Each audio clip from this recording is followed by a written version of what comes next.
السلام علیکم ورحمۃ اللہ وبرکاتہ۔ الحمد للہ وکفیٰ وسلام علی عبادہ الذین اصطفیٰ۔ اشہد ان لا الہ الا اللہ وحدہ لا شریک لہ واشہد ان محمدا عبدہ ورسولہ صلی اللہ علیہ وآلہ وسلم۔ اللہم صلی علی محمد وعلی آل محمد کما صلیت علی ابراہیم وعلی آل ابراہیم انک حمید مجید۔ اللہم بارک علی محمد وعلی آل محمد کما بارکت علی ابراہیم وعلی آل ابراہیم انک حمید مجید۔ اما بعد فاعوذ باللہ السمیع العلیم من الشیطان الرجیم من ہمزہ ونفخہ ونفثہ۔ بسم اللہ الرحمن الرحیم۔ ظہر الفساد فی البر والبحر بما کسبت ایدی الناس لیذیقہم بعد الذی عملوا لعلہم یرجعون۔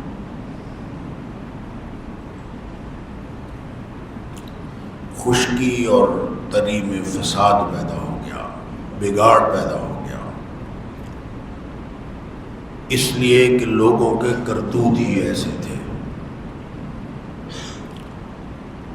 لیذیقہم بعد الذی عملوا، اس لیے کہ تاکہ اللہ ان کے بعض اعمال کا کچھ بدلہ ان کو چکھائے،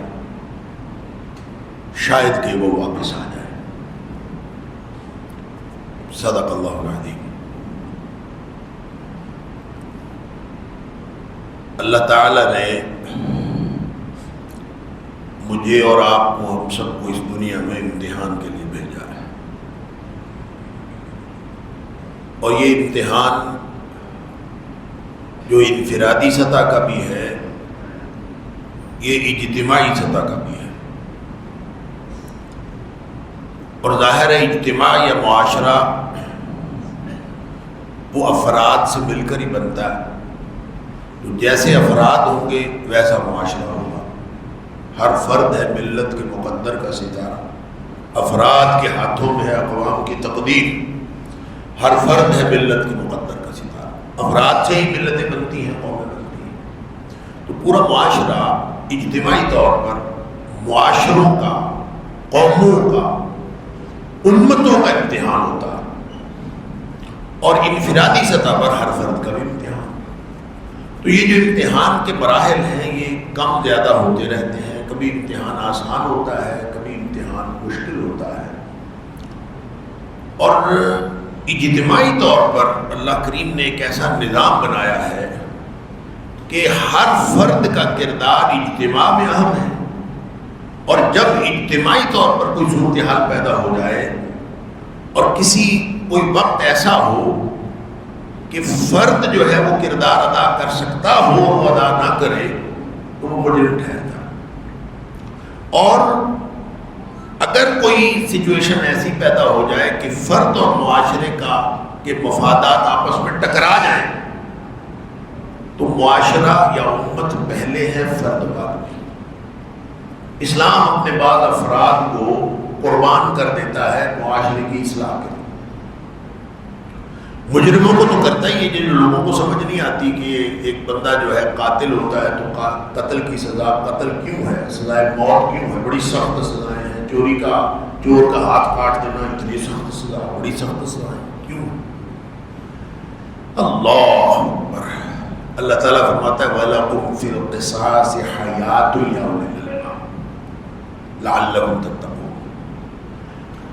کہ اگر اپنی عقل کو استعمال کرو تو تمہیں سمجھ آئے گی کہ ایک مجرم کو جب قتل کیا جا رہا ہوتا ہے تو باقی پورے معاشرے کی زندگی بچانا مقصود ہوتی ہے۔ تو پورے معاشرے کی زندگی بچانے کے لیے افراد قربان کیے جا سکتے ہیں۔ یہ چھوٹے موٹے افراد ہی ہیں، امت کی کریم جو ہے وہ بھی قربان کی جا سکتی ہے معاشرے کے مفاد کو اور امت کے مفاد کو بچانے کے لیے۔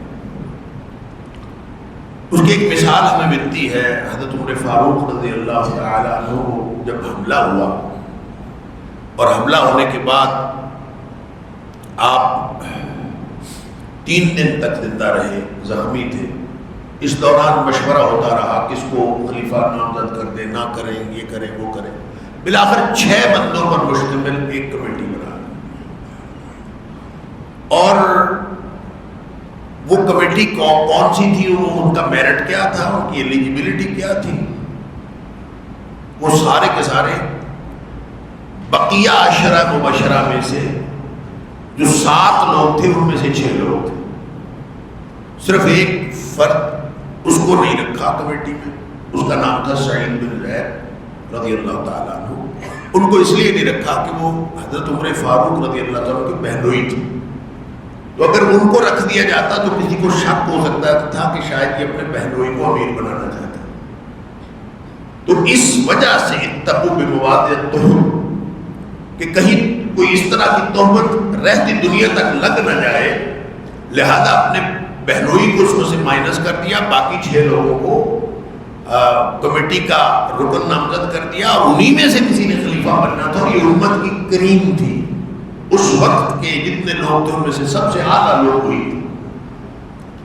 لیکن آپ نے ان سے کہا کہ 3 دن میں فیصلہ کر لیں، 3 دن کے اندر فیصلہ کر لیں کہ کون آپ میں سے امیر ہوگا. اور جب ایک دفعہ فیصلہ ہو جائے، عمر فاروق رضی اللہ تعالیٰ نے حکم دیا اگر فیصلہ ہو جائے کہ فلاں امیر ہوگا، اور فیصلہ ہونے کے بعد باقی 5 میں سے کوئی شخص دعویٰ کرے کہ میں بھی امیر بننا چاہتا ہوں، تو ظاہر لیول اس کا تو وہی ہے، ایلیجیبلٹی تو اس کی وہی ہے، پری ریکوزٹس تو ساری پوری کرتا ہے. تو آپ نے فرمایا کہ اس کا سر قلم کر دینا، اگر کوئی امیر مقرر ہونے کے بعد دعویٰ کرے گا تو اس کا سر قلم کر دینا. کیوں؟ اس لیے کہ وہ معاشرے میں اور امت میں فساد کا باعث ہو.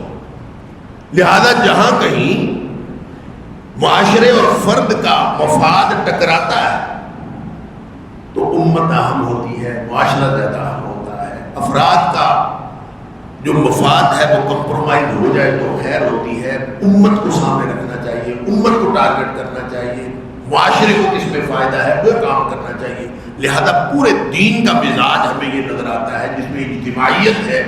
ہم جو عبادات دیکھ لیں تو اس میں بھی اجتماعیت ہمیں نظر آتی ہے. نماز دیکھ لیں آپ، حج دیکھ لیں، مختلف چیزیں ہیں جو ایک اجتماع دیکھ لیں تو ایک اجتماعیت. لہذا اجتماعیت کی بہت بڑی اہمیت ہے. لیکن یہ اجتماعیت بنتی افراد کے کردار سے، اور افراد کا کردار جتنا اچھا ہوگا اتنا ہی اچھا پورے معاشرے کا ماحول ہوگا. افراد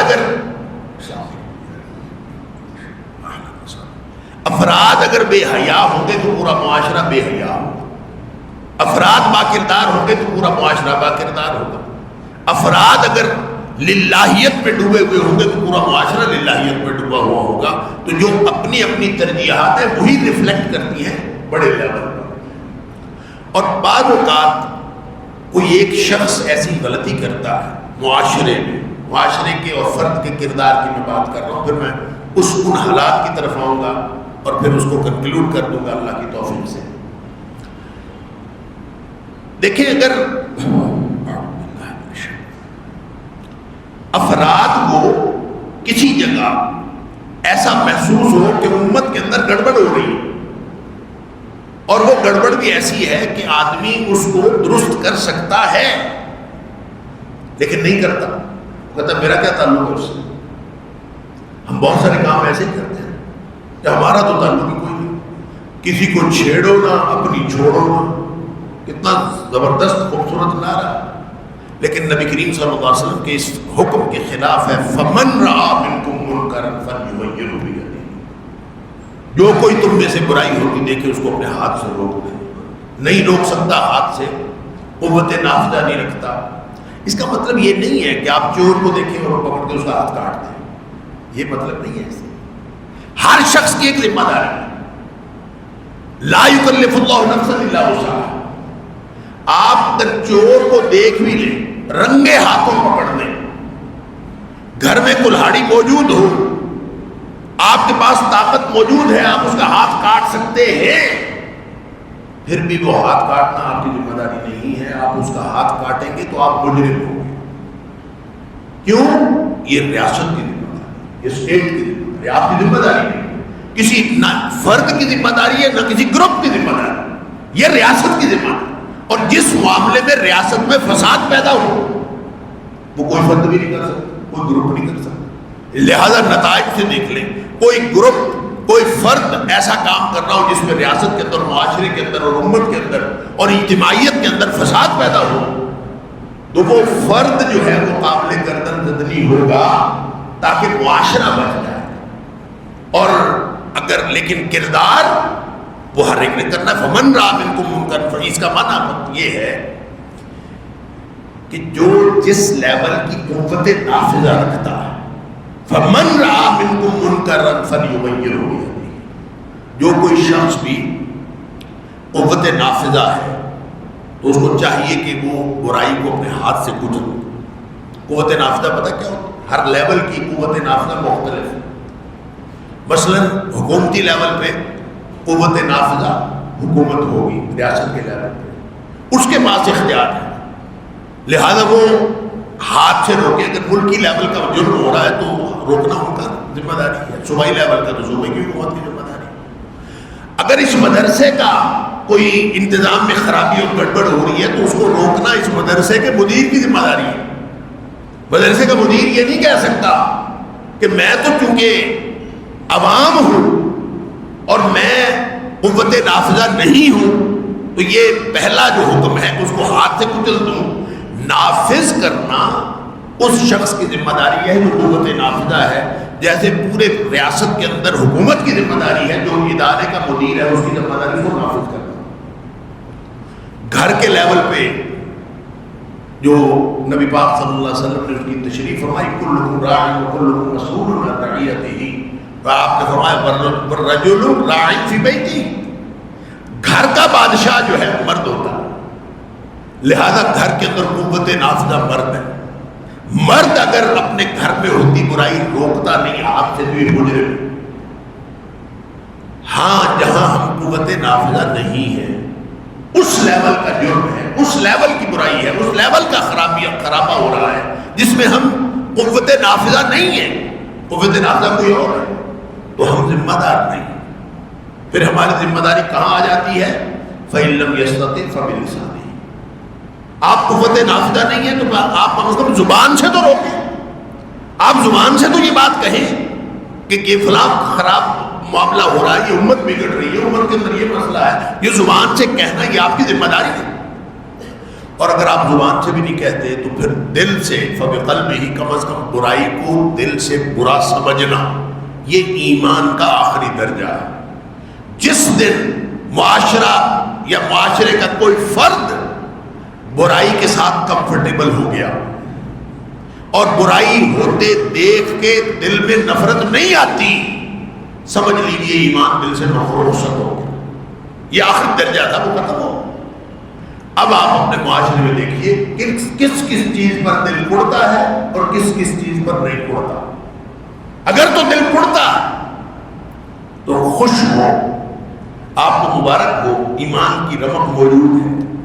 اگر برائیاں دیکھ کر، اگر اللہ کی نافرمانی دیکھ کر، اگر مسلمانوں پر ظلم دیکھ کر دل کڑتا ہے تو بڑی مبارک کی بات ہے، اس کا مطلب ایمان موجود ہے۔ لیکن اگر ہم برائی کے ساتھ کمفرٹیبل ہو گئے ہیں، ہماری سماجی تقریبات ہوتی ہیں، ہمارے سماجی تعلقات ہیں، ہمارے بہت سارے مسائل ہیں، کون سی مجلس رہ گئی ہے خاندانی جو بے پردگی اور موسیقی کے بغیر ہو؟ ہمیں کچھ نہیں ہوتا۔ ہم الحمدللہ صف اول کے نمازی، پوری داڑھیوں والے، ہم فرنٹ سیٹوں پہ بیٹھے ہوتے ہیں اور ہمیں کچھ نہیں ہوتا، یا کمفرٹیبل۔ یہ ایمان نہیں، یہ ایک ایسا معاشرہ ہوگا جیسے میں نے پہلے عرض کیا کہ جس معاشرے کے اندر بے حیائی ہے، اس کا مطلب ہے افراد کے اندر ترجیحات کا فقدان۔ اللہ اکبر۔ اب اسی چیز کو آپ اوپر والے لیول پہ لے جائیں، عالمی لیول پہ لے جائیں۔ عالمی لیول پہ مسلمانوں کو جو مسائل درپیش ہیں اس میں دل کڑتا ہے کہ نہیں کڑتا؟ اگر کڑتا ہے تو ایمان کی علامت ہے۔ کرنا کیا ہے؟ ہم قوت نافذہ ملک کی سطح پہ نہیں ہے، ہم صوبائی سطح پہ نہیں ہے، ہم شہر کی سطح پہ نہیں ہے، ہم محلے کی سطح پہ بھی قوت نافذہ نہیں ہے، تو ذمہ داری ہماری کو نہیں ہے۔ لیکن دل کڑنا یہ ایمان کی علامت۔ اگر دل نہیں کڑتا تو پھر فکر کریں، پھر ایمان کی فکر کریں۔ اگر دل کڑتا ہے تو پھر یہ ایمان کی علامت ہے. الحمدللہ، شکر کریں کہ اللہ نے ایمان دیا ہے. اخوت اس کو کہتے ہیں. جو ایک کانٹا جو کابل میں تو ہندوستان کا ہر پیر و جوان بیتاب ہو جائے. اگر یہ بیتابی ہوتی ہے، بے چینی ہوتی ہے، دل میں کڑک ہوتی ہے، تو یہ ایمان کی علامت ہے. لیکن کرنا کیا ہے؟ Here lies the point. ہم نے کرنا کیا ہے؟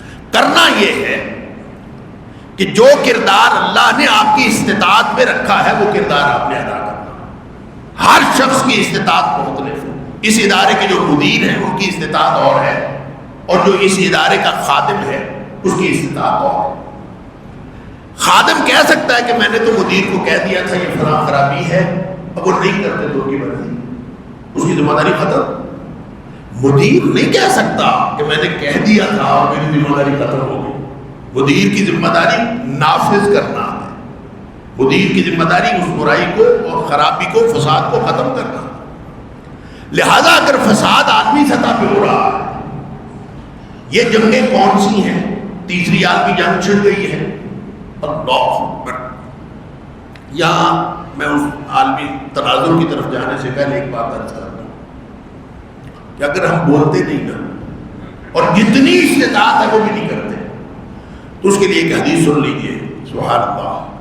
نبی کریم صلی اللہ علیہ وسلم فرمایا کہ اللہ کا قانون یہ ہے کہ اللہ تعالیٰ کسی ایک شخص کے جرم کی سزا سارے معاشرے کو نہیں دیتا. اللہ کا قانون یہ ہے ان اللہ تعالی لا يعذب العامة بعمل الخاصة. خاص لوگوں نے، چند لوگوں نے، کہ یہ کسی ایک فرد نہیں ہے، چند لوگوں نے گناہ کیا ہو اور عذاب سب پر آ جائے، سزا سب پر ہو جائے، یہ ممکن نہیں. معاشرہ بگڑا ہے تو اصل میں ہم بگڑے ہیں. اللہ تعالیٰ فرماتا ہے ظاہر الفساد فی البر والبحر بما کسبت ایدی الناس. لوگوں کی اعمال کی وبال کی وجہ سے یہ خشکی اور تری میں بگاڑ پیدا ہوتا ہے. جب بارشیں ہونی چاہیے بارشیں ہوتی نہیں، جب بارشوں کی ضرورت نہیں ہوتی بارشیں روکنے کا نام نہیں لیتے. ہر چیز کے اندر بگاڑ ہے. عالمی سطح کا بگاڑ الگ ہے. تو اللہ کا قانون یہ ہے کہ اللہ تعالی لا يعذب العامة بعمل الخاصة. خاص لوگوں نے عمل کیا ہو اس کے جرم کی سزا اللہ سب کو نہیں دیتا. لیکن حتیٰ یہاں تک کہ جب وہ کوئی برائی دیکھیں، حتیٰ یروا المنکر بین ظہرانیہم، اپنے سامنے کوئی برائی ہوتی دیکھیں لوگ، وَهُمْ قَادِرُونَ عَلَىٰ أَن يُنْكِرُوهُ، اور ان کے پاس اس بات کا اختیار بھی تھا کہ کم از کم اس کو برا تو کہیں، برائی کی طرف لوگوں کی توجہ تو دلائیں کہ یہ غلط ہو رہا. یہ اختیار تھا. وَهُمْ قَادِرُونَ عَلَىٰ أَن يُنْكِرُوهُ وَلَمْ يُنْكِرُوهُ. حالانکہ ان کے پاس اختیار تھا کہ وہ اس کو برا کہیں، لیکن کسی نے برا نہیں کیا. سب گونگے شیطان بن گئے، کوئی بولتا ہی نہیں. سب چپ. بول سکتے تھے، لکھنے والے لکھ سکتے تھے، بولنے والے بول سکتے تھے، سب خاموش ہو. فرمایا فَإِذَا فَعَلُوا ذَلِكَ، اگر لوگوں کا کردار یہ ہو جائے نا کہ لوگ گونگے شیطان بن جائیں تو گناہ چاہے ایک نے کیا ہو وبال پھر سب پر پڑتا ہے. اللہ کا قانون تبدیل ہو جاتا ہے. عَذَّبَ اللَّهُ الْعَامَّةَ وَالْخَاصَّةَ. پھر اللہ تعالیٰ سب کے اوپر عذاب ڈالتا ہے، سب کو سزا ملتی ہے. چاہے وہ ایک گروہ نے، آپ کہتے ہیں حکومت کا کیا دھرا ہے، آپ کہتے ہیں فلاں پارٹی کا کیا دھرا ہے، آپ کہتے ہیں فلاں نے کیا ہے، جس نے بھی کیا، فلاں ملک نے کیا، جس نے بھی کیا ہو، آپ کے پاس اس کو اگر برا کہنے کا، برائی کو برا کہنے کا اختیار تھا. اور یہ اختیار کئی دفعہ ہمارے ہاتھوں، ملکی لیول کی بات کریں، مدرسے کے لیول کی بات کریں، گھر کے لیول کی بات کریں، انٹرنیشنل لیول کی بات کریں، تو کہیں نہ کہیں ہمارے پاس کچھ نہ کچھ اختیار آتا ہے. اس کے ہم ذمہ دار ہیں. لا یکلف اللہ نفسا الا وسعها. اس کی ایک استطاعت کی حد ہے، اور یہ استطاعت کی حد ہر شخص کی دوسرے سے مختلف ہے. اور میں تو یہ سمجھتا ہوں کہ یہ استطاعت کی حد اس قدر مختلف ہے ایک سے دوسرے کی کہ شاید دنیا میں کسی ایک کی استطاعت دوسرے سے نہ ملتی ہو. اس طرح ہمارے فنگر پرنٹس نہیں ملتے نا. اور جس طرح کی آنکھ کی پتلی ہر ایک کی مختلف ہے، شکلیں تو مل سکتی ہیں، اور جس سے جسم ہر چیز مل سکتا ہے، لیکن یہ آنکھ کی پتلی اور فنگر پرنٹس کے بارے میں بھی کہتے ہیں اللہ اکبر کے اربوں خربوں انسانوں میں کہیں کسی لیول پہ جا کے ملنے کا امکان ہے، لیکن اللہ نے یہ جو آنکھ کی پتلی پیدا کی ہے نا، اس کے یہ ہر ایک کی انڈیویجول ہے، اس کا دنیا میں خربوں لوگوں کو بھی آپ اکٹھا کر لیں تو دوسرا شخص اس پتلی والا ہو سکتا ہے۔ تبارک اللہ احسن الخالقین۔ اس لیے آج کل لوگ جو ہے شناخت کے لیے آپ انٹرنیشنل لیول پہ جاتے ہیں، وہ آنکھ کی تصویر کھینچتے ہیں، آنکھ کی تصویر کھینچ کے رکھ لیتے ہیں، یہ فنگر پرنٹ سے زیادہ اتھینٹک ہے کہ وہ ایک انڈیویجول شناخت۔ ایسے لگتا ہے کتاب و سنت کی روشنی میں دیکھیں تو یہ جو استطاعت ہے اللہ نے ہر ایک کو اپنی استطاعت دی ہے، لہذا کبھی بھی اس امتحان میں کمپیریزن نہ کریں، یہ نہ کہیں کہ وہ فلاں آدمی یہ کر رہا ہے تو میں یہ کر رہا ہوں تو پھر کیا حرج ہے، ہو سکتا ہے اس کا امتحان چھوٹا ہو آپ کا امتحان بڑا ہو، اس کی استطاعت تھوڑی ہو آپ کی استطاعت زیادہ ہو۔ یہ بچوں کو بھی عام طور پہ اس میں بڑا پریشانی ہو جاتی ہے کہ میں روزانہ 4 گھنٹے پڑھتا تھا، میرا کلاس والا روزانہ 2 گھنٹے پڑھتا تھا، اس کے نمبر میرے سے زیادہ آ گئے۔ یہ اکثر پریشانی ہوتی ہے بچوں کو، وہ کہتے ہیں دیکھو جی میں نے اتنی محنت کی ہے، میں نے 4 گھنٹے پڑھا، اس نے 2 گھنٹے پڑھا۔ اور بھائی یہ کمپیریزن درست نہیں ہے، اس لیے کہ اس کی اپنی استطاعت ہے، آپ کی اپنی استطاعت ہے، امتحان استطاعت کے مطابق ہے، لہذا ہو سکتا ہے جس نے 2 گھنٹے روزانہ پڑھا اس کو اللہ تعالیٰ نے صلاحیت اور استطاعت ہی 2 گھنٹے پڑھنے کی دی ہو، تو جب وہ 2 گھنٹے پڑھ رہا ہے تو اپنی استطاعت کا کتنے % پٹ کر رہا ہے؟ 100%۔ تو دوسرا شخص جس کو جو 4 گھنٹے پڑھتا تھا اس کو ہو سکتا ہے اللہ نے استطاعت دی ہو 8 گھنٹے پڑھنے کی، وہ اپنی استطاعت کا 50% پٹ کر رہا ہے، وہ 2 گھنٹے پڑھ کے 100% پٹ کر رہا ہے اپنی استطاعت کا، اور ایک شخص 4 گھنٹے پڑھ کے صرف 50% صلاحیت استعمال کر رہا ہے۔ تو اللہ کا یہ قانون نہیں ہے کہ ایک شخص 50% آدھی محنت کرتا ہے تو اس کے نمبر اس سے زیادہ آ جائے جس نے پوری کی ہے، پوری محنت والے کے نمبر زیادہ ہی آئیں گے اور تھوڑی محنت والے کے کم ہی آئیں گے۔ یہ امتحان کا فلسفہ اگر ہماری سمجھ میں آ جائے تو ہمیں استطاعت سمجھ آ جائے، اور استطاعت سمجھ آ جائے تو بڑے مسئلے حل ہو جاتے ہیں۔ ہم خام خواہ کنڈ رہے ہوتے ہیں کہ یہ فلاں شخص کا ہاتھ کیوں نہیں کٹا، فلاں ظلم کا بدلہ کیوں نہیں دیا، فلاں کو پھانسی پہ کیوں نہیں چڑھایا، فلاں جو ہے وہ منکر ختم نبوت ہے اس کو پھانسی پہ کیوں نہیں چڑھایا، اس کو پھٹے پہ کیوں نہیں چڑھایا، اس کو گولی کیوں نہیں ماری، وہ واجب القتل ہے اس کو قتل کیوں نہیں کیا۔ یہ اتنی کڑن ہے ہمارے اندر اور اتنی پریشانی ہے جو معاشرے کے اندر اگر اس پر ہم عمل درآمد کرنا شروع کر دیں تو یہ فساد کا باعث بنے۔ اسی طرح دنیا میں جو ظلم ہو رہا ہے، غزہ میں کیا کچھ نہیں ہوا، پوری دنیا میں مسلمان اللہ وہ دین جو غالب ہونے کے لیے آیا تھا، هو الذی ارسل رسولہ بالہدی ودین الحق لیظہرہ علی الدین کلہ، جو سارے ادیان پر غالب ہونے کے لیے آیا تھا وہ مغلوب ہوا پڑا۔ ایسا بگاڑ ظہر الفساد فی البر والبحر بما کسبت نبی اللہ تعالیٰ نے قرآن میں فرمایا کہ اگر اللہ تمہاری مدد کرے نا، ینصرکم اللہ، اگر اللہ تمہاری مدد کرے نا، فلا غالب لکم، تمہارے اوپر پوری دنیا میں کوئی غالب آ سکتا ہی نہیں۔ اس لیے کہ اہل ایمان جو ہیں ان کی کامیابی وسائل کی وجہ سے نہیں ہوتی، ان کی کامیابی ٹیکنالوجی کی وجہ سے نہیں ہوتی، ان کی کامیابی افرادی قوت کی وجہ سے نہیں ہوتی، ان کی کامیابی ہوتی ہے اللہ کی مدد سے۔ اور بھروسہ بھی پھر اللہ کی مدد پر ہی ہونا چاہیے۔ اگر بھروسہ کسی وقت منتقل ہو گیا وسائل پر، اگر بھروسہ منتقل ہو گیا کسی وقت افرادی قوت پر یا کسی بھی مادی چیز پر، مادی اسباب پر بھروسہ منتقل ہونے کی دیر ہے، سب کچھ چل جائے گا، کچھ نہیں بچے گا، سب کچھ ختم ہو جائے گا۔ اللہ نبی پاک صلی اللہ علیہ وسلم کی حیات طیبہ میں آپ موجود تھے، بنفس نفیس، صحابہ کے منہ سے بس اتنی باتیں نکلی تھی، جب غزوہ فتح مکہ کے بعد حنین کے لیے جا رہے تھے تو 12,000 تھے.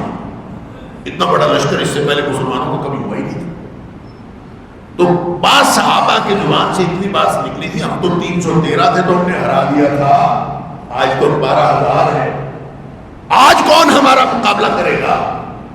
تو ایسا تھپڑ پڑا تھا, باوجود اس بات کے نبی کریم صلی اللہ علیہ وسلم خود موجود تھے. تو جو بنو حوازن اور بنو ثقیف کے جو تیر انداز پہاڑوں میں چھپے بیٹھے تھے, جب انہوں نے تیروں کی بوچھاڑ کی تو سارے 12,000 کے قدم اکھڑ گئے, سب تتر بتر ہو گئے. وہاں ڈٹے تھے تو اکیلے نبی کریم صلی اللہ علیہ وسلم ڈٹے تھے. پھر آپ کے ڈٹنے کی وجہ سے آہستہ آہستہ لوگ واپس آئے.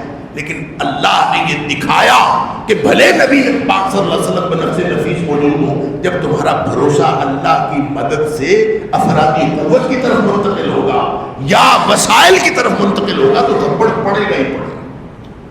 یہ ہو نہیں سکتا کہ تم بچ جاؤ. اللہ, اور اس حدیث کو بھی ساتھ شامل کر لیں,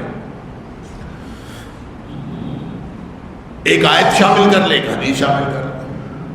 حدیث کو ثوبان رضی اللہ تعالیٰ عنہ والی, جس میں نبی کریم صلی اللہ علیہ وسلم فرمایا تھا ایک وقت آئے گا کہ تمہارے اوپر امتیں یوں ٹوٹ پڑے گی جیسے بھوکے کھانے پر ٹوٹ پڑتے.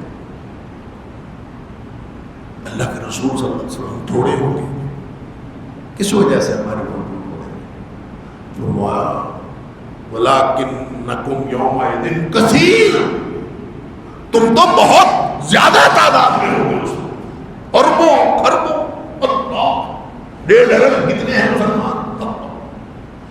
ٹوٹ پڑیں گے کثرت کی وجہ سے, یہ قلت کی وجہ سے نہیں. تمہاری کثرت بھی کسی کے اوپر کوئی روگ نہیں ڈالے گی, کسی کے اندر کوئی روگ. دیکھیں نبی پاک صلی اللہ علیہ وسلم کی شان کیا تھی, سبحان اللہ. فرمایا نصرت بالرعب مسیرۃ شہر, میں 1 مہینے کی مسافت میں ہوتا ہوں, میرا دشمن جو ہے وہ میری دہشت سے کانپ رہا ہوتا ہے. 1 مہینے کی مسافت. پھر اللہ نے اہل ایمان سے وعدہ کیا سنلقی فی قلوب الذین کفروا الرعب, ہم تمہارے دشمن جو کافر ہیں ان کے دلوں میں تمہاری دہشت ڈال دیں. اگر مومن ہو تو دہشت ڈال جائے, لیکن وہ تو حالات ایسے ہوں گے کہ تم بالکل تمہاری حالت خس و خاشاک کی طرح ہوگی. جدھر سیلاب آیا ادھر مسلمان بہ گئے, جیسے خس و خاشاک بہ جاتے ہیں, جدھر سیلاب آتا ہے تو کوڑا کرکٹ ادھر بہ جاتا ہے, تو جدھر کا سیلاب ادھر مسلمان بہ گئے. نہ پتہ چلتا ہے روس کی میعاد کرنی ہے, نہ پتہ چلتا ہے امریکہ کی کرنی ہے, نہ پتہ چلتا ہے اسرائیل کے ساتھ جانا ہے, نہ پتہ چلا ہے اسرائیل کے خلاف جنگ کرنی ہے, غزہ والوں کے ساتھ کیا کرنا ہے, ایران کے ساتھ کیا کرنا ہے, سعودی عرب کے ساتھ کیا کرنا ہے. اللہ اکبر, کنفیوژن ہی کنفیوژن ہے, کچھ بھی نہیں.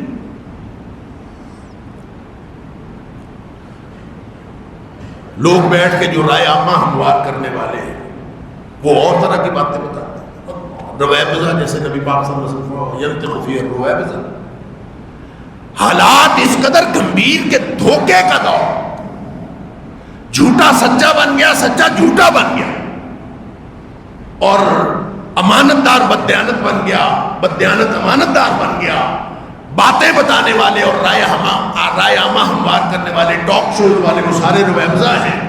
اور رویبضہ کون ہے؟ الصفی الذی یتکلم فی امر العامہ, وہ احمق جس کو اپنی ذات کا علم نہیں ہے اور بات کرتا ہے وہ پوری دنیا کی, تو سمجھائے گا کیا اور سمجھے گا کیا. یہ وہ گمبھیرتا ہے جس نے پریشان کر رکھا ہے. لیکن اگر ہم اللہ کے قرآن کو دیکھیں تو بڑا واضح, سیدھا, سادہ, کلیئر, شفاف رستہ ہے. سبحان اللہ. فرمایا وَلَوْ أَنَّ أَهْلَ الْقُرَىٰ آمَنُوا وَاتَّقَوْا لَفَتَحْنَا عَلَيْهِمْ بَرَكَاتٍ مِّنَ السَّمَاءِ وَالْأَرْضِ.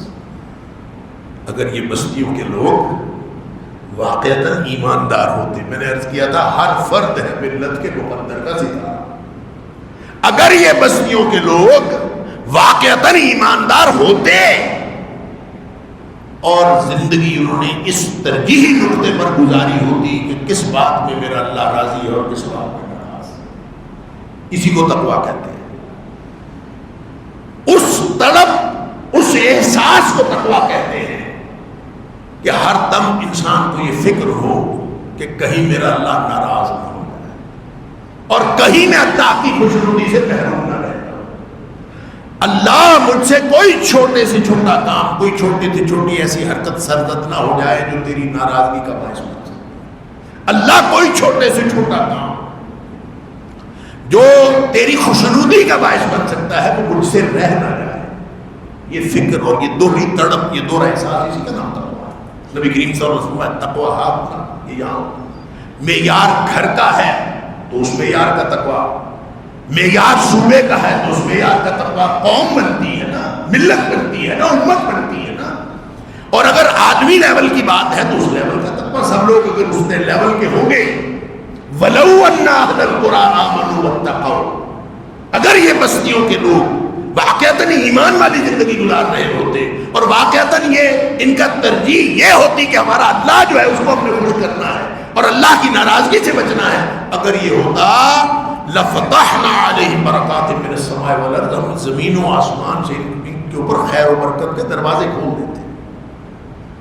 وَلَٰكِن كَذَّبُوا، یہ جھوٹے نکلے ہیں، یہ جھوٹے نکلے ہیں، کہتے ہیں ہم اللہ کو راضی کرنے کے لیے زندگی گزار رہے ہیں لیکن عمل ان کا جھوٹا ہے۔ لِمَا تَقُولُونَ مَا لَا تَفْعَلُونَ، تمہارے قول و فعل میں تضاد ہے۔ کہتے یہ ہو کہ ہم اللہ کو راضی کرنے، ہم مسلمان ہیں، ہم اللہ کو راضی کرنے کے لیے زندگی گزار رہے ہیں، حقیقت میں اللہ کو راضی کرنے کے لیے زندگی گزار رہے ہیں۔ کیا ہماری خارجہ پالیسی، کیا ہماری داخلہ پالیسی، کیا ہمارے گھر کا بجٹ، کیا ہمارے معاشرے کی، ہماری یونین کونسل کی ساری پالیسیاں، کیا ہمارے شہر کی پالیسیاں، ہمارے صوبے کی پالیسی، یہ ساری کہیں یہ نقطہ موجود ہے کہ اللہ کس بات میں راضی ہے اور اللہ کس بات میں ناراض ہے؟ کبھی اس کو دیکھا ہے؟ کبھی ہماری فورن پالیسی کا، کبھی خارجہ پالیسی کا حصہ رہا ہے؟ ہم تو کہتے ہیں فلاں ملک نہ ناراض ہو جائے، فلاں ملک نہ ناراض ہو جائے، اس نے کہا ہے ہم تمہیں پتھر کے دور میں پہنچا دیں گے، اللہ اس پہ فیصلے ہو جاتے ہیں، اسی پہ فیصلے، ایک ٹیلی فون کال پہ فیصلے ہو گئے، پوری قوم کا فیصلہ ہو گیا۔ اللہ اکبر، کس لیے فیصلہ ہو گیا؟ کہ ہم کسی اور کو راضی کرنا چاہتے تھے۔ اللہ تعالیٰ فرماتا ہے وَلَٰكِن كَذَّبُوا، یہ جھوٹے نکلے، انہوں نے تکذیب کی، انہوں نے جھٹلایا۔ فَأَخَذْنَاهُمْ بِمَا كَانُوا يَكْسِبُونَ، ہم نے ان کے کرتوتوں کے سبب ان کو پکڑ لیا۔ ان کے کرتوت ایسے تھے، یہ پکڑ ہے اللہ، اور پوری دنیا میں پکڑ آئی ہوئی ہے۔ ہم جو ہے یہ پالیسیاں جو دیکھتے ہیں، فلاں کی پالیسی فلاں، بھلے سعودیہ ہو، بھلے ایران ہو، بھلے خلیجی ممالک ہوں، جو بھی کوئی ملک ہے، کسی کی پالیسی میں اللہ کو راضی کرنا یا اللہ کی ناراضگی سے بچنا شامل ہے تو دکھائے، اگر یہ نہیں ہے تو پھر گلہ کیسا اللہ پر؟ پھر کیا ہے مسئلہ؟ اسی لیے تو نبی کریم صلی اللہ علیہ وسلم نے فرمایا تھا کہ تمہارے دل میں ایک بیماری ہوگی، وہن کی بیماری، اور وہن کی بیماری یہ ہے حب الدنیا و کراہیت الموت۔ تم یہ چاہو گے کہ دنیا کے مادی فوائد حاصل ہو جائیں اور کہیں ہم پتھر کے دور میں نہ پہنچا دیے جائیں۔ اسی بات سے ڈر رہے تھے، جس دن پتھر کے دور میں پہنچانے کی دھمکی والے فون پر ہم نے پالیسی بنائی تھی، آپ اس دن کا پاکستان دیکھ لیں اور آج کا پاکستان دیکھ لیں، ہم پتھر کے دور میں اور کیا پہنچتے جہاں پہنچ گئے ہیں۔ اس سے زیادہ نقصان تو ہمارا نہیں ہونا تھا جتنا نقصان ہم نے اس پالیسی کی وجہ سے ان کو خوش کرنے کے لیے۔ اگر ہم اللہ کو راضی کرنے کے لیے کرتے تو اللہ کی مدد ہمارے ساتھ شامل ہوتی، اور اللہ کی مدد شامل ہو، فرمایا ان ینصرکم اللہ فلا غالب لکم، اللہ اگر تمہاری مدد کرتا نا، فلا غالب لکم، دنیا میں کوئی امریکہ، کوئی روس، کوئی اسرائیل تمہارے اوپر غالب نہیں آ سکتا تھا۔ فلا غالب لکم، اس لیے کہ مومن کا امتیاز، مومن ملک کا امتیاز، مومن معاشرے کا امتیاز، مومن ملکوں کا امتیاز، مومن امت، اہل امت کا امتیاز یہ ہوتا ہے کہ ان کو اللہ کی مدد حاصل ہوتی۔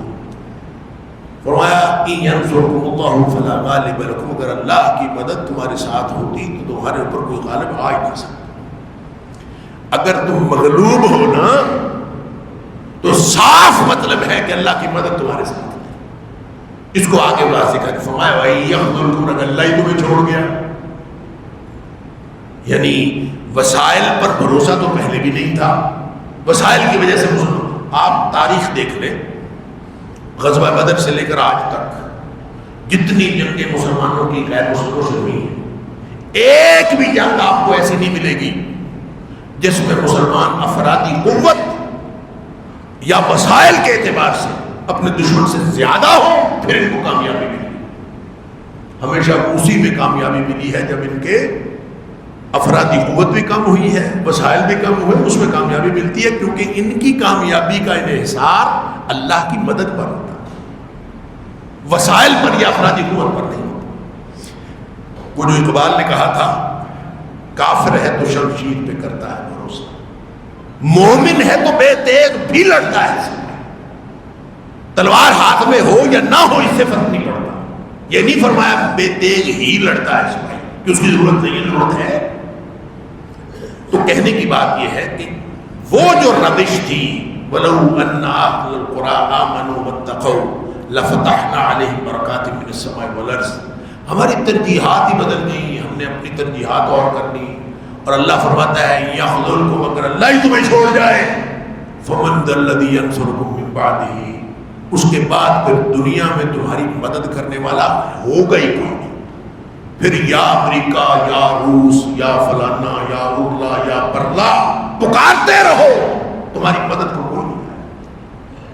وہیں یخذلکم، اللہ تمہاری چھوڑ گیا تو جتنے ساری دنیا اکٹھی ہو جائے۔ عقیدہ تو سکھا دیا تھا نبی کریم صلی اللہ علیہ وسلم نے بچپن میں ابن عباس کو رضی اللہ تعالیٰ عنہ، ابھی وہ لڑکے تھے، عقیدہ سکھایا تھا، بیٹا وَاعْلَمْ أَنَّ الْأُمَّةَ، ساری کی ساری دنیا پوری امت اکٹھی ہو جائے، اگر وہ اکٹھی لَوْ اجْتَمَعَتْ، اس بات پہ اکٹھی ہو جائے عَلَىٰ أَن يَنفَعُوكَ بِشَيْءٍ، کہ تجھے کوئی فائدہ دینا چاہے، ساری دنیا اکٹھی ہو کے فائدہ دینا چاہے، اللہ نے نہیں لکھا تو تیرا کک بھی فائدہ نہیں کر سکتا۔ عقیدہ، اس عقیدے پہ زندگی گزارنی تھی۔ اگر ساری دنیا تیرا نقصان کرنا چاہے تو تک بھی تیرا نقصان نہیں کر سکتے جب تک اللہ نہ چاہے۔ تو نقصان اور فائدہ جس کے ہاتھ میں ہے، زندگی اس کی مرضی سے گزرنی چاہیے نا۔ یہ بلاکس کیا ہوتے ہیں، یہ لابیاں کیا ہوتی ہیں، یہ دنیا کے فائدے کیا ہوتے ہیں، یہ معاہدے کیا ہوتے ہیں؟ وہ معاہدے جن کے ساتھ معاہدے کر کر کے تھک گئے، معاہدے اہمیت رکھتے، لیکن جن کے ساتھ ہم نے معاہدے کیے، پوری تاریخ ٹریک ریکارڈ یہ ہے کہ جب بھی ان سے معاہدہ کیا انہوں نے بددہنتی کی، جب بھی معاہدہ کیا مسلمان جو ہے وہ مسلمان معاہدے کی پابندی کرتا ہے، وہ نہیں کرتے۔ کون سا جنیوا کنونشن، کون سا دنیا میں امن اور جنگ کا معیار؟ کہیں کوئی آپ گوانٹانامو بے کو دیکھ لیں، آپ جو ابو غریب جیل کے اندر جو کچھ ہوا اس کو دیکھ لیں، دنیا میں کوئی قانون ہے ہی نہیں۔ امریکہ نے جس کو قانون بنانا ہے وہ قانون ہے۔ آپ کو معلوم ہے کہ جو جنیوا کنونشن جس پہ سب نے دستخط کیے ہوئے، اس دستخط کے باوجود جو اگر وہ جنیوا کنونشن اپلائی ہو تو جو کچھ انہوں نے ابو غریب جیل میں کیا یا جو کچھ گوانٹانامو بے میں کیا یا جو دنیا میں ظلم کر رہے ہیں، یہ نہیں کر سکتے۔ لیکن انہوں نے پتہ کیا، قانون تو اور دنیا کے کنونشن تو اپنے ہاتھ موم کی ناک ہے، جدھر مرضی موڑ لے۔ انہوں نے ان کا نام تبدیل کر دیا، انہوں نے کہا ان کا یہ جو ہے نا یہ قیدی نہیں ہے، یہ قیدی نہیں ہے، ان کا نام ہے اینیمی کمبیٹنٹ، یہ ہے دشمن حملہ آور، حملہ آور دشمن ہے۔ تو جو حملہ آور دشمن ہے اس کو اگر آپ قید کر لیں، یہ تو قیدی کی تعریف میں نہیں آتا، اس پر قیدی کی ڈیفینیشن نہیں لاگو ہوتی۔ جب قیدی کی ڈیفینیشن نہیں لاگو ہوتی جو جنیوا کنونشن بھی لاگو نہیں ہوتا۔ کیا اپنا ہی قانون، اپنی تبدیلی جیسے مرضی موڑ لیں۔ لہذا گوانتانامو بے میں جو کچھ ہوا پوری دنیا میں کوئی اٹھا اس کے خلاف؟ ہم نے پیاز بھی کھائے ہیں اور ہم نے جوتے بھی کھائے، اور یہ سارا کچھ کس لیے ہوا ہے کہ ہماری ترجیحات بدلی ہیں۔ وَلَوْ أَنَّ أَهْلَ الْقُرَىٰ آمَنُوا وَاتَّقَوْا لَفَتَحْنَا عَلَيْهِمْ بَرَكَاتٍ مِّنَ السَّمَاءِ وَالْأَرْضِ وَلَٰكِن كَذَّبُوا فَأَخَذْنَاهُم بِمَا كَانُوا يَكْسِبُونَ، ان کے کرتوتوں کے سبب ہم نے ان کو پکڑا۔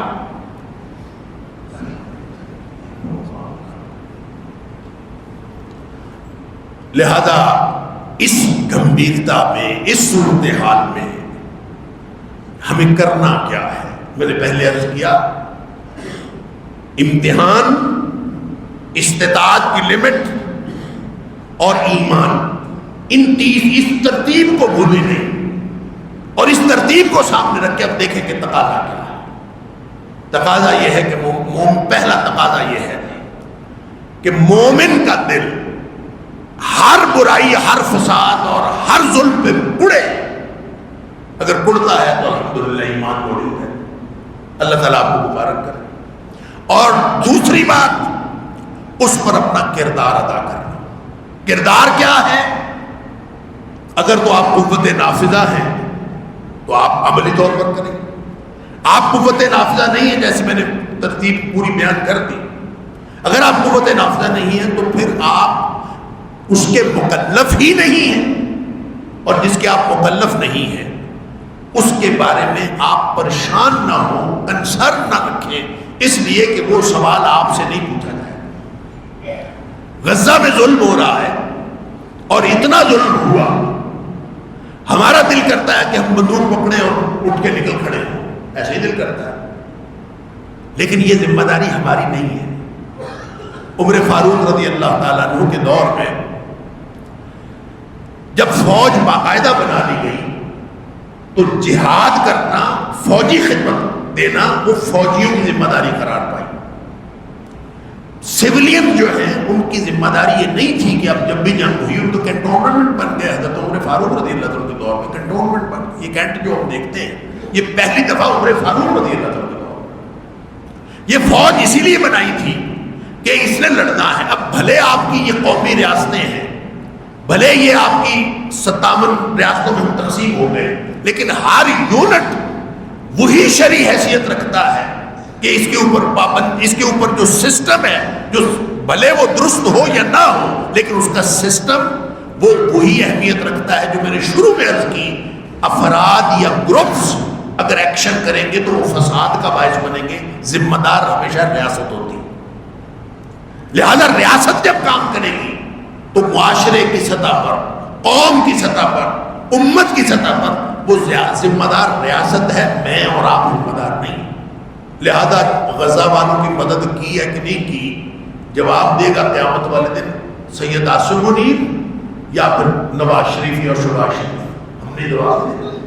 یہ ہمارے امتحان کا سوال ہی نہیں ہے، یہ سوال ہے ان کے امتحان کا جنہوں نے لڑنا تھا جا کے، جن کے ہاں قوت نافذہ تھی. وہ کر سکتے تھے، انہوں نے کیا بھی شاید ہوگا. اگر کیا ہے وہ تو اللہ ان کو مبارک کرے. ہمیں نہیں پتا، ساری خبریں نہیں پتا ہوتی. اور اگر نہیں کیا تو پھر قیامت والے دن اللہ کو دینے کے لیے جواب تیار کر رکھے. اس کے مکلف وہ ہیں، ہم نہیں. ہم کس بات کے مکلف ہیں؟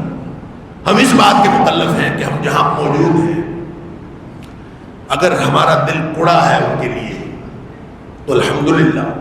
اگر ہم نے ان کے لیے دعائیں کی ہیں الحمدللہ. اگر ہم نے ان کے لیے آنسو بہائے ہیں تو الحمدللہ.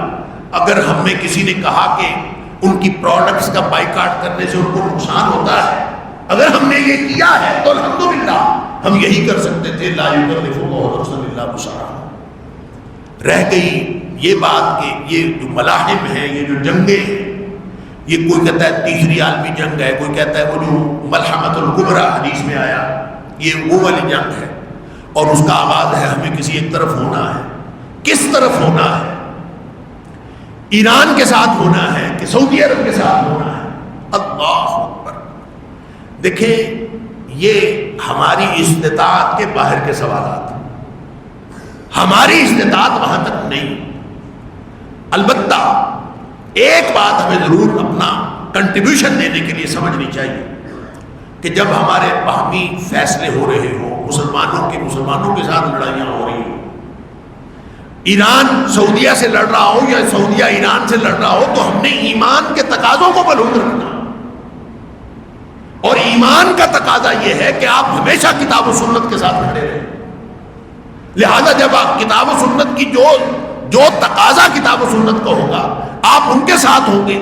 جو ظالم ہوگا اس کے خلاف ہوں گے، مظلوم کا ساتھ دیں گے. یہ آپ کو اپنے لیول پہ جب آپ گفتگو بھی کر رہے ہوں گے، جب آپ کوئی رائے کا اظہار بھی کر رہے ہوں گے، اور جب آپ برا بھلا کہتے وقت وَهُمْ قَادِرُونَ عَلَىٰ أَن يُنكِرُوا فَلَا يُنكِرُوا، اگر ہم نے برے کو برا بھی نہیں کہا تو پھر تو پکڑے جائیں گے، وہ تو کہنا پڑے گا۔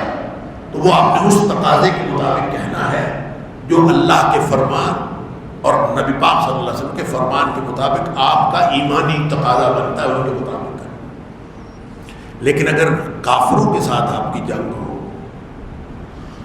تو پھر آپ نے اپنے پورے گروپ کو ایک گروپ سمجھنا ہے۔ وہ پورا گروپ، وہ بھلے اس کا نام کوئی ہو، بھلے اس کا کام کوئی ہو، بھلے اس کے ساتھ آپ کا اختلاف ہو، اختلاف فقہی ہو، اختلاف اعتقادی ہو، جتنا مرضی اختلاف ہو، جب کافروں کے خلاف جنگ ہوگی تو ہم میں سے ہر وہ شخص جو امت مسلمہ کا حصہ ہے وہ ایک گروپ کی حیثیت سے کافروں کے خلاف لڑیں گے، اور کافروں کے خلاف ایک یکمشت، ایک متحد قوت بن کے۔ اور اس کی مثال میں ہمیشہ دیتا ہوں کہ عبداللہ بن ابی جو تھا وہ مسلمان تھا، عبداللہ بن ابی مسلمان تھا، منافق تھا، اور منافق کافر سے بدتر ہوتا ہے۔ ان المنافقین فی الدرک الاسفل من النار، وہ منافق تھا، وہ نبی کریم صلی اللہ علیہ وسلم کا دشمن تھا، اور اس نے نبی کریم صلی اللہ علیہ وسلم کی شان میں حلقہ سرائی کی تھی، مسلسل کرتا تھا۔ اور جب غزوہ بنو مصطلق سے واپس آئے اس نے انتہائی کر دی، جس کو اللہ نے سورۃ المنافقون نازل فرمائی۔ اس انتہا کے بعد جب اس کو روک لیا اس کے اپنے بیٹے جو مخلص مسلمان تھے عبداللہ بن ابی، جو انہوں نے روک لیا کہ تمہیں شہر میں داخل اس وقت ہونے دوں گا جب نبی پاک صلی اللہ علیہ وسلم اجازت دیں گے، تو اس موقع پر عمر فاروق رضی اللہ عنہ نے کہا تھا اضرب عنق هذا الخبیث، اضرب عنق هذا المنافق۔ اللہ کے رسول صلی اللہ علیہ وسلم آپ مجھے اجازت دیں میں اس خبیث کی گردن اتار دوں، آپ مجھے اجازت دیں میں اس منافق کی گردن اتار دوں۔ نبی پاک صلی اللہ علیہ وسلم نے نہ اس کو یہ کہا کہ اس کو منافق نہ کہو، نہ آپ نے فرمایا اس کو خبیث نہ کہو۔ کیوں؟ اس لیے کہ وہ خبیث بھی تھا، وہ منافق بھی تھا، لیکن چونکہ وہ کلمہ پڑھتا تھا اور غیر مسلموں کی نظر میں وہ مسلمانوں کے گروہ میں شامل تھا۔ فرمایا قتل نہیں کرنا، اس لیے کہ اگر اس کو قتل کر دیا لوگ کہیں گے کہ محمد صلی اللہ علیہ وسلم ان محمدن یقتل اصحابہ، نبی پاک صلی اللہ علیہ وسلم اپنے ساتھیوں کو قتل کرتے ہیں، لوگ یہ کہیں گے۔ اب وہ ساتھی تھا نبی پاک صلی اللہ علیہ وسلم، ساتھی تو نہیں تھا، لیکن وہ جو باوجود اعتقادی فقہی ہر طرح کے اختلاف کے اور دشمن ہونے کے بعد کیونکہ وہ غزوہ بنو مصطلق میں بھی اپنا گروپ ساتھ لے کے گیا تھا، رہتا ساتھ تھا، دشمنوں کو کیا پتا کہ ان میں سے منافق کون ہے، اس میں سے اصل کون ہے، اس میں سے غلط کون ہے، اس میں سے باہمی طور پر سازشیں کرنے والا کون ہے، کون ایک دوسرے کی جڑیں کاٹنے والا، وہ تو یہ نہیں پتا، ان کو تو یہ پتا ہے انہیں کے ساتھی، اس کو قتل کریں گے تو لوگ کہیں گے کہ ہمارا ساتھی قتل ہوا ہے۔ کافروں کے خلاف جنگ ہو تو ہم سارے ایک ہیں، اور آپس میں جنگ ہو تو ایمان کے تقاضے کے ساتھ۔ امید ہے کہ اس اجمال کو سمجھنے میں کوئی دقت نہیں ہوگی، اس کی ساری تفصیلات آپ لوگوں کو معلوم، لہذا ہمیں ان ایمان کے تقاضوں کی طرف واپس آنا ہے جن کو ہاتھ سے چھوڑنے کی وجہ سے، جن سے دستبردار ہونے کی وجہ سے یہ حالات وقوع پذیر ہوئے ہیں۔ میں نے شروع سے جو اپنا مقدمہ کی تمہید باندھی تھی وہ یہی تھی، مقدمہ ہمارا تیار ہی اس طرح ہوتا ہے کہ ہم بطور فرد ایمان کو ترجیح نہیں بناتے تو پوری قوم ایمان کو ترجیح نہ بنانے والی تیار ہو جاتی۔ اگر ہم ایمان کو ترجیح بنائیں گے تو ہم سے ہی معاشرہ بننا ہے، ہم سے ہی قوم بننی ہے، ہم سے ہی ملک بننا ہے۔ ہر فرد ہے ملت کے مقدر کا ستارہ، تو ہم ایمان کے تقاضوں کو ملوث کیوں نہیں رکھتے؟ اللہ اکبر۔ تو ان سارے مسائل کا جو حل ہے نا وہ واپس دین کو ترجیح بنانے کا، واپس ایمان کو ترجیح بنانا، یہی اس کا حل ہے۔ اس کا حل نہ ٹیکنالوجی میں ترقی کرنے سے ہے، نہ معاہدے اچھے کرنے سے ہے۔ معاہدوں کے بارے میں تو سورۃ توبہ میں اللہ تعالیٰ نے فرمایا ہر دفعہ یہ معاہدہ توڑ دیتے ہیں، جس سے آپ معاہدہ کرتے ہیں اور اگر تمہیں یہ خوف ہو کہ یہ پھر خیانت کریں گے فَمْبِذْ إِلَيْهِمْ عَلَىٰ سَوَاءٍ، تو ان کے معاہدے برابری کی سطح پر منہ پر دے مارو. کوئی ضرورت نہیں ہمیں معاہدہ کرنے کی کسی کے ساتھ بھی. ہم اللہ کے ساتھ ہیں, اللہ کے رسول صلی اللہ علیہ وسلم کے ساتھ ہیں, ہم کسی کے ساتھ نہیں ہیں. معاہدے کی پابندی اس وقت کریں گے جب وہ بھی کریں گے. اگر وہ بدعہدی کریں گے تو ہم معاہدے کی پابندی کریں گے. لہذا ترجیح اگر یہ ایمان ہو جائے, ہماری ترجیحات بدل جائیں, تو اب بھی واپسی ہو سکتی ہے. میں نے رات بھی جہاں پروگرام تھا میں نے یہ حدیث سنائی تھی, ایک دفعہ پھر عرض کر دیتا ہوں اور پھر ایک آخری حدیث عرض کر کے اپنی بات ختم کرتا ہوں. نبی کریم صلی اللہ علیہ وسلم کی جو واپسی ہے, یہ عذاب آ سکتا تھا ہمارے اوپر, یہ عذاب نہیں آیا. جو میں نے شروع میں آیت پڑھی, ظہر الفساد فی البر والبحر بما کسبت ایدی الناس, ہمارے کرتوتوں کی وجہ سے سب کچھ ہوا. اس میں خوشی اور خوشخبری کی بات یہ ہے کہ اللہ تعالیٰ فرماتا ہے لِيُذِيقَهُمْ بَعْدَ الَّذِي عَمِلُوا, یہ عذاب نہیں آیا ہمارے کرتوتوں کی وجہ سے, یہ تو بعض اعمال کا تھوڑا سا بدلہ چکھایا ہے.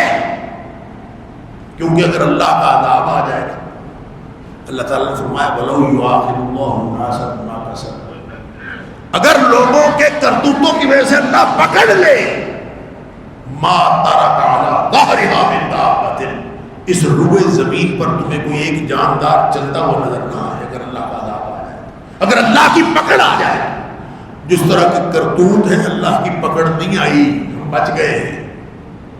اللہ نے تھوڑا سا چکھایا ہے. یہ حالات خراب ہوئے ہیں, انٹرنیشنلی خراب ہوئے ہیں, نیشنلی خراب ہوئے ہیں, ہمارے معیشت بگڑی ہے, سماج بگڑا ہے, حالات خراب ہوئے ہیں. یہ اللہ نے ہمارے کرتوتوں کا کچھ بدلہ چکھایا ہے. کس لیے؟ سبحان اللہ, رحمت والا ہے نا, رحمان اور رحیم ہے نا. وہ کہتا ہے لعلہم یرجعون, یہ اس لیے چکھایا ہے کہ شاید کہ اب ہی واپس آ جائے, شاید ان کی واپسی ہو جائے. واپسی کا دروازہ جو کھلا ہے تو یہ رحمت للعالمین کا انتخاب ہے. نبی پاک صلی اللہ علیہ وسلم کو کفار مکہ نے جب کہا تھا کہ آپ اپنے اللہ سے دعا کریں کہ صفا کی پہاڑی سونے کی بن جائے, جب یہ سونے کی بن جائے گی تو ہم سارے مسلمان ہو گئے, تو نبی کریم صلی اللہ علیہ وسلم اللہ سے دعا کر دی, کیونکہ نبی تو اس کا تو مطمئن نظر یہ ہوتا ہے کہ ہر شخص جہنم سے بچ کر جنت میں جانے والا. تو دعا کر دی, تو دعا کے بعد فرشتہ آ گیا. فرشتے نے آ کے کہا, اللہ فرماتا ہے اے حبیب صلی اللہ علیہ وسلم, اللہ نے آپ کو سلام بھیجا ہے, اور ساتھ اللہ یہ فرماتا ہے کہ اگر تو چاہتا ہے کہ یہ سونے کا بن صفا سونے کی بن جائے تو ہم صفا پہاڑی کو سونے کا بنا دیتے. لیکن ایک بات یاد رکھیں, انہوں نے وعدہ یہ کیا ہے کہ ہم مسلمان ہو جائیں گے, مومن ہو جائیں گے. پھر بھی اگر کوئی مومن نہ ہوا معجزہ دیکھ کر بھی, عذبتہ لا فمن کفر منہم, جو من بعد جو اس کے بعد ہی کافر رہا, عذبتہ لا اعذب احدا من العالمین, میں اس کو پھر وہ عذاب کروں گا کہ دنیا جہان میں کبھی وہ عذاب نہیں ہے. یہ ایک آپشن دیا. دوسرا آپشن یہ دیا کہ پھر اگر آپ یہ چاہیں شیطا, اگر آپ یہ چاہیں تو پھر اپنی دعا اپنی ریکویسٹ واپس لے لیں, اپنی دعا سے ودرا کر لیں. تو پھر ایسا کرتے ہیں فتحت لہم باب التوبۃ والرحمۃ, اللہ نے فرمایا ہے کہ میں پھر تیری امت کے لیے واپسی اور رحمت کا دروازہ کھلا رکھتا ہوں. ان کو میں پکڑتا نہیں, ان کو میں فوری طور پہ عذاب نہیں نازل کرتا. آپ پہاڑی سونے کی نہ لیں, لیکن یہ دروازہ اگر آپ چاہیں یہ آپشن لے لیں تو میں آپ کو دروازہ کھلا رکھتا ہوں آپ کی امت کے لیے. نبی پاک صلی اللہ علیہ وسلم فرماتے ہیں قلت بلا باب التوبۃ والرحمۃ, اللہ میری امت کے لیے واپسی اور رحمت کا دروازہ کھلا رکھا. اللہ کا شکر ہے وہ دروازہ کھلا ہے. اب بھی ہم واپس آ سکتے ہیں, اور واپس آ کے وہ جو ہمارا ابھی بھی وہ کہتے ہیں کہ کچھ نہیں گیا, ہم واپس آ کے اپنے سارے معاملات درست کر سکتے ہیں. جیسے اللہ نے فرمایا وَإِن يَنْصُرْكُمُ اللَّهُ فَلَا غَالِبَ لَكُمْ, اللہ کی مدد تمہارے ساتھ ہوتی تمہارے اوپر کبھی کوئی غالب نہ آتا, تم کبھی مغلوب نہ ہوتے. وَإِن يَخْذُلْكُمْ, وہ تمہیں اگر چھوڑ جائے, فَمَن ذَا الَّذِي يَنْصُرُكُم مِّن بَعْدِهِ, پوری دنیا میں تمہارا مدد کرنے والا کوئی نہیں ہے. وَعَلَى اللَّهِ فَلْيَتَوَكَّلِ الْمُؤْمِنُونَ, کسی ایک جگہ بھی اللہ نے قرآن میں یہ نہیں فرمایا فَلْيَتَوَكَّلِ الْمُؤْمِنُونَ عَلَى اللَّهِ, حالانکہ سیدھا جملہ تو یہ بنتا، ایک جگہ بھی نہیں فرمایا. کیوں؟ اس لیے کہ مومن ذرہ بھر بھی کسی اور چیز پر بھروسہ نہیں کر سکتا. وَعَلَى اللَّهِ، اللہ ہی پر فَلْيَتَوَكَّلِ الْمُؤْمِنُونَ، مومنوں کا بھروسہ ہونا چاہیے. اور اگر اللہ پر ہو بھروسہ، انتم الاعلون ان کنتم مومنین، اگر تم مومن ہو تو پھر بلندی اور عروج تمہارا ہے.